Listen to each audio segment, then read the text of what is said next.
Long short-term memory (LSTM) is a type of neural network designed to help machines remember information over time. LSTMs can keep track of important data for longer periods, making them perfect for tasks like time series forecasting and natural language processing. And it is an essential topic if you're preparing for roles like AI engineer, data scientist, or machine learning engineer, where mastering sequence prediction models is key. And in this video, we will break down how LSTMs work, why they are so powerful, and what makes them different from regular RNNs. And this video is taken from our AI Track job program, and this is the same approach that many of our learners, such as Devashish, Shrija, and Roshan, followed to transition into high-paying AI/ML jobs by mastering these advanced architectures. And if you want to fast-track your journey, make sure you also join our upcoming free AI, machine learning, data science, and Agentic AI masterclass at K2N Academy, where our experts will share the step-by-step roadmap to land AI/ML roles faster. So register now through the link in the description and pinned comments. So we are using this long short-term memory architecture. Okay, so we know that in our trained data we'll be having these values. Okay, so from 1970 till 2009 December we will be having all those values like this. These are the temperature values. Okay, average temperature values. Now what we need to do over here, we need to first convert that data as per the requirement for the LSTM architecture. So we are going the pre-processing over here. Okay, now first we convert that data into the numpy array, like we just do this np dot array, and in that we pass the train. Okay, so this will convert our series into this numpy array. Okay, now when I check what is the shape of that array, so here you can see this is the one dimensional array. Okay, this is the one dimensional array. Now after that I will convert that into two dimensional array by reshaping it.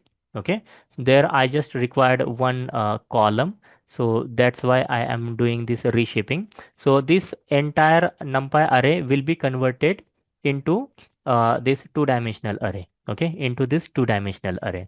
Okay, now after that, if I check the shape, so here you can see this is now the two-dimensional array. We are where we are having 480 rows and one column there. Okay, one column there.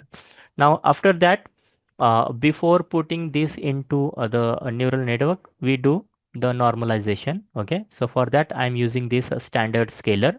Okay, and after fitting my data into the standard scaler, which is this data. Okay, so I'll be getting this kind of, you can say, the scaled value. Okay, which is having the mean equal to 0 and the standard deviation equal to 1. Okay, so this is the scaling that I have done till here.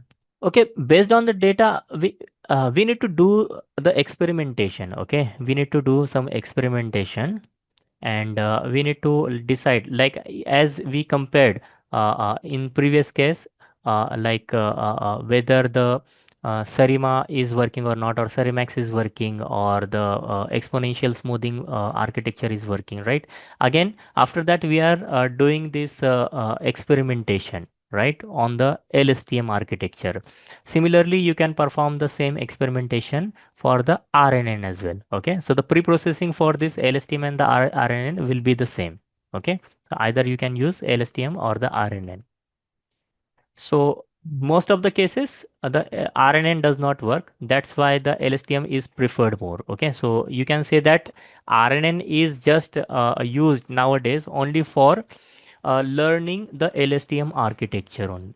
Okay, so that you will get the clear idea about the LSTM and what problem it is solving. Okay, now after preprocessing, what we do, we create this generator there. Okay, so in order to create the time series generator, we are using TensorFlow.Keras.preprocessing.sequence import time series generator. Okay, so this model we are going to use, and here I am using the window size of 60, that I want to predict the values for the 5 years. Okay, so 5 multiplied by 12 is equal to 60 there. Okay, now here I am creating this time series generator. So here I am passing the trend scaled and the train scale to twice, because here it is considering the input value and here it is considering the output value. Since we are having both the input and the output from the same series, that's why this train scaled is passed twice. Okay, now here in the length I am passing like a window size equal to 60 there. Okay, and the batch size equal to 1. Okay, so that it is creating the time series generator. Okay, so this is the standard way in order to create the time series generator. Okay, so you can apply the same method by just changing the window size. Okay, so you just don't need to change anything, any parameter from here. You just need to change the value of this window size. The method will be same for different datas. Okay, now how this time series generator work over here. So suppose if I am having just I have done for the understanding that instead of this 60 window size, I am just explaining for this 3 window size. Okay, so here we are having the training data, like this one is the first record. Okay, this one will be the first record over here, this is the second record, and this one is the third record. Okay, now as I am considering windows size equal to 3. So this will become x1, x2 and the x3, and this will my y value over there. Okay, y value over there. Okay, so here you can see when I just check what's there inside my time series generator. Okay, so when I just check for the window size equal to 3, so this 1, 2 and 3 both are the first 3 values.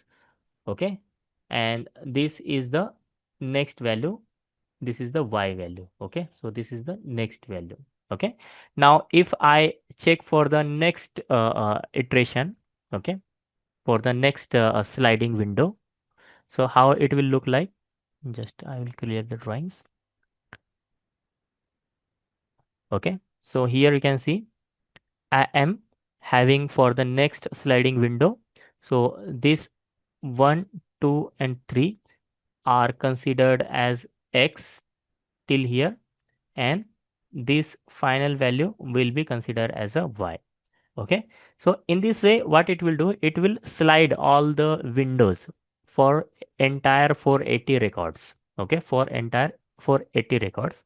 Now if you want to just extract this x value, okay, so what you can do over here, you can use uh, the zero slicing along with this, because there are two you can say records in this particular tuple. So at the zeroth location we are having this x value, and the one index level we are having the y value. Okay, so in this way if you want to extract, you can just get the x values. Okay, and when you use this one index over there, you will be getting the this value. Okay, so if you observe that there is like if you observe over here that the x values are 3D and the y value is 2D. Okay, both are having different you can say the dimensions there. Okay, so this is the three-dimensional array and this one is the two-dimensional array. Okay, I told you how to verify it by just looking at the first opening brackets. Okay, so here 1 2 3 opening brackets are there, that's why we can say that this one is the 3D and this one is the 2D array. Okay, so in this way the input and the output are generated. Now we want to use this input and the output for our LSTM neural network there. Okay, so how we can do this? So here we are defining our LSTM architecture. Okay, so this is our LSTM architecture. Now here I am passing the input size. Okay, so the shape of that input layer will be window size, that is 61. Okay, 60 by 1. Okay, so it will be like flattening our window and it will become the 60 size. Okay, after that the first LSTM layer the second LSTM layer and the third LSTM layer I'm going to pass over there. Okay, so in the first LSTM layer I'm using 100 neurons, in the second LSTM layer I'm using 50 neurons, and in the uh, third LSTM layer I am using the 10 neurons. Okay, so I have just used these neurons randomly. Okay, you can use any number of neurons there. Okay, now after that I am creating the fully connected layer where I am using two hidden layers. Okay, so here the first hidden layer will have the 64 neurons, and the second hidden layer will be having the 32 neurons. Okay, and this one will be my output layer, and in this output layer I am not using any activation function because I am predicting the continuous value. Okay, so this is not a classification problem, this is the regression problem, you can say. So that's why I am not using any activation function. Okay, so by default it will consider the linear activation function there. Okay, so in this way this complete architecture I am going to make. Okay, now for the training purpose I am using the Adam optimizer. Okay, and the mean squared error I am using. Okay, so here total 76,257 trainable parameters that are available for my architecture. After that what I will do, while training my model, okay, so I want to preserve the good values of the weights, okay, or the best values of the weights. Okay, so for that what I am going to do over here, I am using the callback. Okay, and where we are using this model checkpoint. Okay, so I am storing my model at this location. Okay, so here it is the location. So in this model folder I will be having the weight values. Okay, that will be stored while training my model. Okay, so I will monitor the loss, and wherever the loss is smaller in that particular you can say combination of the weights, that weights I'm going to store at this location in this file. Okay, so the temperature forecasting model dot keras. Okay, so here it is the file that is going to generate, and this contains the training weights. Okay, best parameters. Now for the selection of my you can say the data randomly, I am just putting the random seed values. So these are like the randomly put seed values. Okay, so 10, 150, 150, I have just put all those values randomly. You are free to use any other values as well. Okay, so after that here I am training my model. Okay, so here I am passing the train generator. Okay, so this is the train generator that I have created for my 60 windows size. Okay, so that train generator I am going to pass over here. Okay, over here I am running the experiment for the 50 number of epochs, and I am calling this callback over here, so that for each and every epoch it is storing the weight values. Okay, and after the final epoch, okay, so wherever the you can say the error value is very less. Okay, in that case those values only preserved at this location. Okay, for this location only. Okay, now if I just draw and check how my training loss look like. Okay, so here you can see the training loss is decreases as the number of walks carries on. Okay, so here you can see after that some flattened curve is there, so we can say that we will be getting good results in this case. Okay, now in order to use these preserve weights, okay, preserve weights for my future, you can say the future prediction, I am loading that weight. Okay, so in order to load that model, we are having this module over there from TensorFlow.keras.models import load model, and I am using this load model and storing inside this model. Okay, so the same path I am going to give there. Okay, so here the model is now created, will be the best model. Okay, will be the best model. Now all the experimentation has been done. Now it's time to predict the values. Okay, now it's time to predict the values. Now in order to predict the values, what I'm going to do over here, I am going to use, okay, the last 60 values, okay, last 60 values, and based on that values, I am going to predict the next 60 values, okay. So it will work like this, okay. So it will work like this, that the sliding window will be used, okay. So the 10 values are used, and the 5, you can say, the 5 last value will be used to predict the next 5 values, okay. So here the last iteration will be giving us this value, okay. After that, the forecasting value will be calculated in this manner only, okay. So these are the 5 last values, okay, for the forecasting, 6 7 8 9 10. So it will be predicting this value, okay. So in the sequence of this, you can say, the array over here, I will just clean this, okay. In the sequence of this array, here you can see, if I just use the last values, okay, last 5 values. So this is the 1 2 3 4 and the 5. So these last 5 values I'll be considering in order to predict the next 5 values, okay, next 5 values.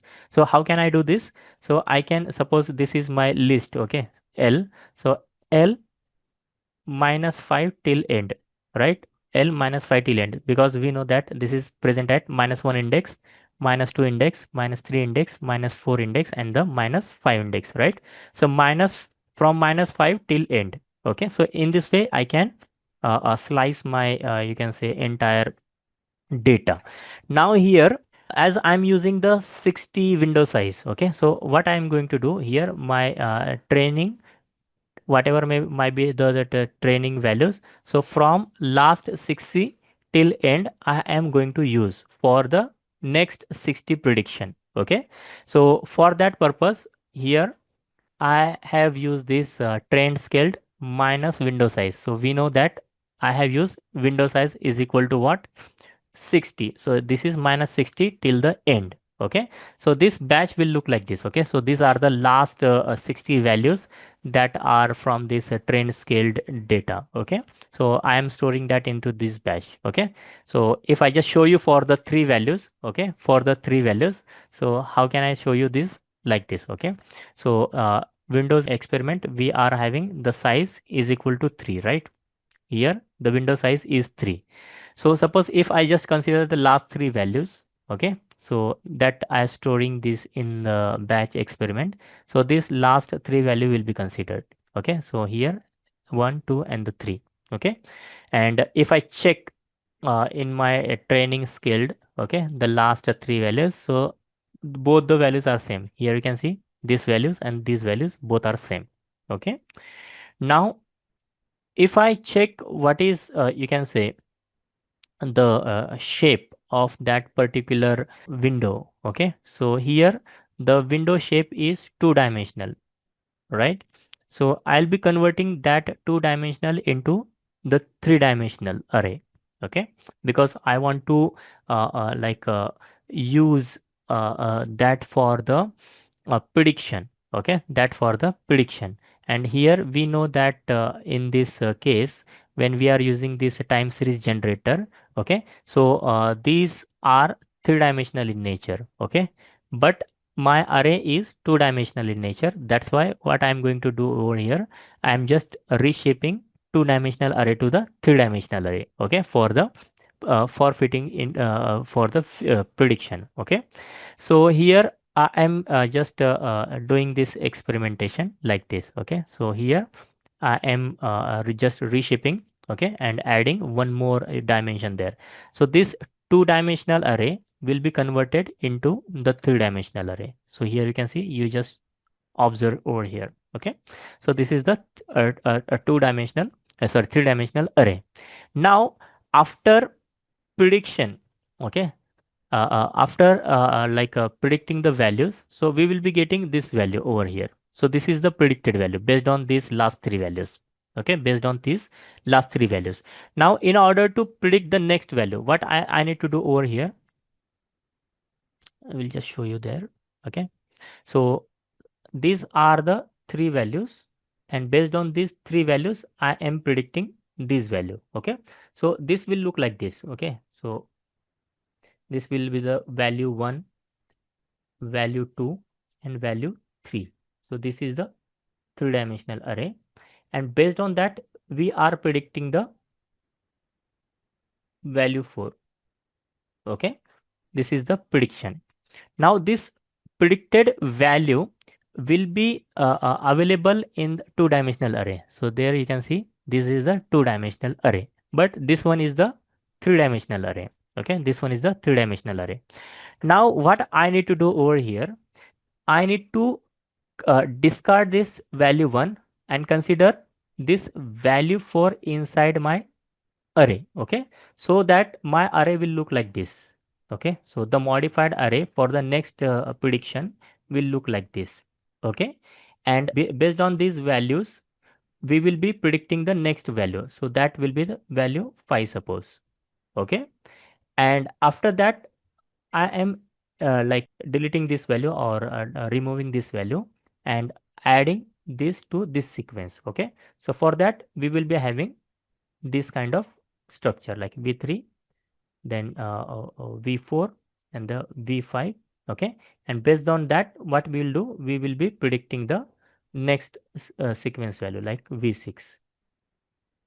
Okay, so here if you see that during this operation what we are going to do over here, we are just discarding this value, okay, the first values, okay, and putting or appending the predicted values into our original array. Okay, so in order to you can say extract or slice the information, like if you just want to use only these two values, so we can slice like this. Okay, we will be considering from 1 till end.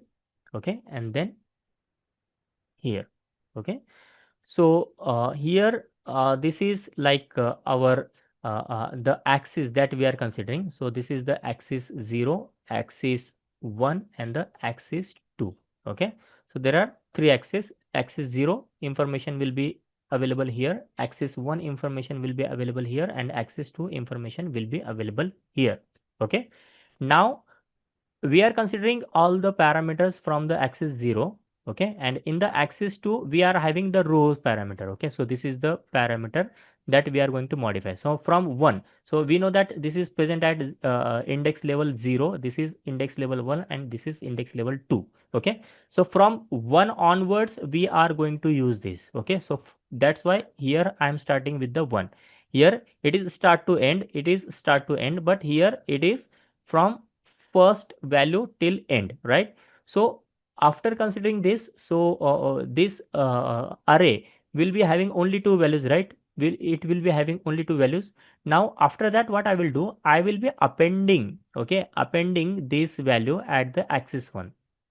I will be appending this value at the axis 1. Okay, so how this operation will takes place, I will explain this. Okay, so there you can see I am going to append by the numpy append over here.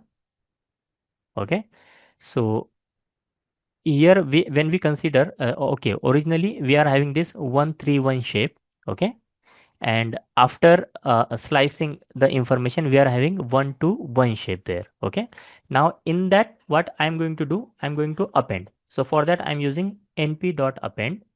Okay, so the current batch I'm slicing like this.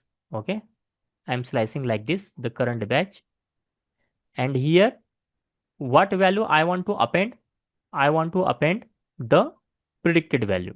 Okay, and on which axis I want to append, I want to append at the axis number 1. Okay, so that this the values when I slice for the current batch from 1 till end, so this will be like 0.76 minus 0.03. Okay, and when we are appending the you can say the predicted value there, so the last value will be available over here. Okay, so here you can see the first two values are same. This is the first two values. Okay, and then the last value, that is the predicted value, that I'm going to add over here. Okay, and this process I want to continue for the 60 predictions. Okay, so this kind of process I want to continue for the 60 predictions. Okay, so here I just shown you for the 3 prediction. Okay, so this is the same process that I want to follow for the 60 prediction. So for the 60 prediction, what I will do over here, I will be using the you can say the for loop. Okay, so I'm using the for loop there. Okay, now here I am modifying this for loop. Okay, okay, so here what I will do here, so for I in range. Okay, so whatever may be the length of test, so there are total 60 values. Okay, so if I just show you how many values are there,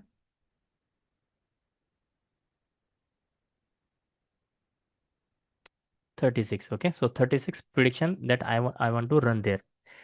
This because uh, I'll be using this 36. Okay, just a minute.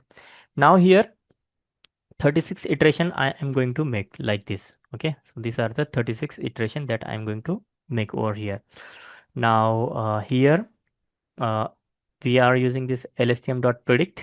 Okay, now the information that I'm going to store inside my the this list as well. Okay, that I want to use for the further reference of mine. Okay, so for that reference only, just I'm creating that values. Okay, storing that information into my uh, list. After that, what I will do, I will be modifying my batch. Okay, I am modifying my batch. Okay, so this during this for loop, what will happen for the 36 iteration? For the 36 iteration, what it will do over here?